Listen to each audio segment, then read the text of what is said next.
लातूर महानगरपालिकेचं इलेक्शनचं सुरू झालेलं आहे आणि त्यामध्ये कळीचा मुद्दा ठरला तो माननीय विलासराव देशमुख यांच्यावर झालेली टीका. आता विलासराव देशमुख यांचं राजकीय वर्चस्व म्हणा आणि लोकांच्या मनामनात केलेलं घर म्हणा हे का करू शकले विलासराव देशमुख? कारण विलासराव देशमुख यांनी लातूरसाठी स्वतःला वाहून घेतलं. लातूरसाठी जे नवं ते लातूरला हवं असं म्हणत विलासराव देशमुखनी 2 वेळेस महाराष्ट्राचे मुख्यमंत्री राहिले. त्या काळात त्यांनी लातूरसाठी भरपूर योजना आणल्या, लातूरचा विकास केला आणि लातूर प्रगत करण्याकडे विलासरावची खूप मोठा वाटा आहे. लातूरच्या प्रगतीमध्ये विलासराव देशमुख यांचा वाटा हा कोणीही नाकारू शकत नाही. विलासरावांची उंची ही लातूरच्या राजकारणात कोणी गाठूही शकत नाही. विलासराव देवता आहेत हे लातूरसाठी. विलासराव एक आदरणीय आहे, त्याबद्दल काही दुमत नाही. हे विरोधकही मानतात. आज कोणत्याही पक्षातला जरी नेता असला, स्वतः संभाजी पाटील निलंगेकर असू द्या, भारतीय जनता पार्टीमधले जेवढे काही नेते या सर्वांना माहिती आहे की विलासराव देशमुख यांनी लातूरसाठी काय केले. ते काही वेगळं सांगण्याची गरज नाहीये. पण आता कुठेतरी विलासराव देशमुख यांच्या पुढे जाऊन विचार करण्याची गरज आपल्याला आलेली आहे. कारण भावनिक करून चालणार नाही. विलासराव देशमुख आदरणीय आहेत, त्यांच्या फोटोचं पूजन आपण करू, अवश्य करू. पण विलासराव देशमुख 2012 मध्ये गेल्यानंतर त्यानंतर अमित देशमुख हे लातूरचे कारभारी झाले, लातूरचे आमदार. गेली 4 टर्म झाले ते आमदार आहेत आणि जवळजवळ 16 वर्ष ते 2009 पासून निवडून येत आहेत. आता 2026 चालू आहे. बघा तुम्हीच कॅल्क्युलेशन करा, 17वं वर्ष लागले, 17 वर्ष झालं ते आमदार आहेत. मग किती दिवस विलासराव देशमुख यांच्या नावावरती मतदान मागायचं? प्रत्येक इलेक्शनला काहीतरी भावनिक करायचं. विलासराव देशमुख यांच्या नावावरती मतदान किती दिवस? तोच डायलॉग, विलासराव देशमुखातले काही भाषणातले जे डायलॉग असतात, ही सगळी जबाबदारी मी तुमच्यावर सोपवतोय, हे विलासराव देशमुख यांचा डायलॉग होता भाषणामधला. आता विलासराव देशमुखने सगळी जिम्मेदारी तुमच्यावर सोपवतो म्हणून लातूरच्या जनतेवर जिम्मेदारी सोपवली. कशाची? लातूरच्या प्रगतीची, लातूर काँग्रेसला मतदान करण्याची जिम्मेदारी सोपवली होती. पण विलासराव देशमुखांनी एक जिम्मेदारी अमित देशमुख बरोबर पण सोपवली होती.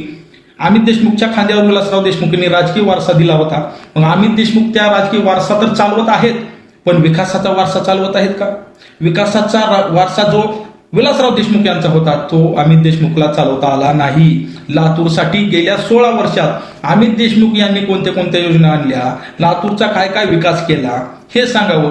किती दिवस विलासराव देशमुख यांनी काय केलं हे आम्हाला सगळ्याला माहित आहे. आणि काँग्रेसच्या कार्यकर्त्याला माझी कळकळीची विनंती आहे, कमेंटमध्ये येऊन शिव्या देऊन भावनिक होऊ नका. विलासराव देशमुख यांनी भरपूर काय केलं हे मी स्वतः मान्य करतोय. मग साहेबांच्या विरोधात बोलतोय मी, विलासराव देशमुख यांच्या विरोधात नाही ना, मी अमित देशमुख यांच्या विरोधात आहे. पण अमित देशमुखनी काय काय केलंय हे स्वतः काँग्रेसच्या कार्यकर्त्यांनी सांगावं ना.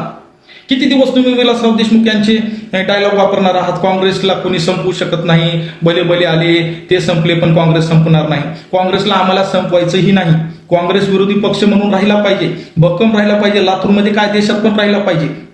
पण कुठेतरी पक्षाच्या बाहेर येऊन विचार करा. लातूरचा विकास आज कोण करू शकतं? ज्याची केंद्रात आणि राज्यात सत्ता आहे तोच करू शकतो. आज इतके वर झालं, प्रत्येक वेळेस वेगळ्या प्रवाहातला माणूस आपण निवडून द्यायचा. अमित देशमुखला इतकी वर्ष संधी दिलेली आहे आपण, पण कुठेही परिवर्तन लातूरमध्ये होताना दिसत नाही. विकासाचा जो वारसा, जी उंची विलासरावांची होती ती अमित देशमुखला गाठता आली नाही. का नाही आली? का लातूरसाठी विलासराव देशमुख यांचं नाव वापरावं लागतं अमित देशमुख यांना? अमित देशमुखने गेल्या 16 आणि 18 वर्षात देशमुखांनी काय काय कामं केली लातूरसाठी याचा आराखडा का मांडत नाहीत? का जनतेसमोर मांडत नाहीत? मी हे काम केलं, ते काम केलं. किती दिवस विलासरावांच्या नावावरती मतदान मागायची वेळ आहे काँग्रेसला? महानगरपालिकेमध्ये विलासरावांचं नाव यूज करण्याची वेळ यावी.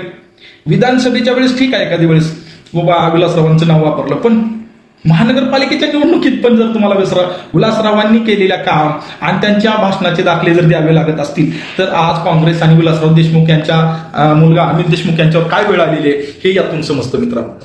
आणि कमेंटमध्ये काँग्रेसचे कार्यकर्ते येऊन मला शिव्या देत आहेत. मला शिव्या देऊन भागणार नाही. अमित देशमुखने काय काय चांगलं काम केलं हे कार्यकर्त्याला माहित असेल काँग्रेसच्या, त्यांनी ते सांगावं कमेंटमध्ये. अमित देशमुखने हे केलं. आता मी अमित देशमुखचा विषय काढला तर तो विषय फिरवतात निलंग्याकडे. संभाजीराव पाटील निलंग्यात काय केलं तिथलं सांगा, मग तिकडं असलं म्हणजे वायफळ. आज लातूरच्या महानगरपालिकेचा विषय आहे. निलंगा नगरपालिकेचा निकाल लागला, तिथं बीजेपी निवडून आली, तिथला मुद्दा संपला. आता त्यांनी तिथलं बघतील. पण आज लातूरच्या महानगरपालिकेचा विषय आहे. लातूरच्या महानगरपालिकेत लातूरच्या विकासावर बोला. निलंग्याचा विषय काढून भरकटवू नका. लातूरच्या विकासासाठी काय करता येईल आणि काय केलंय अमित देशमुखने हे सांगा. वैचारिक विरोध करा. कमेंटमध्ये येऊन वैयक्तिक शिवीगाळ नका करू.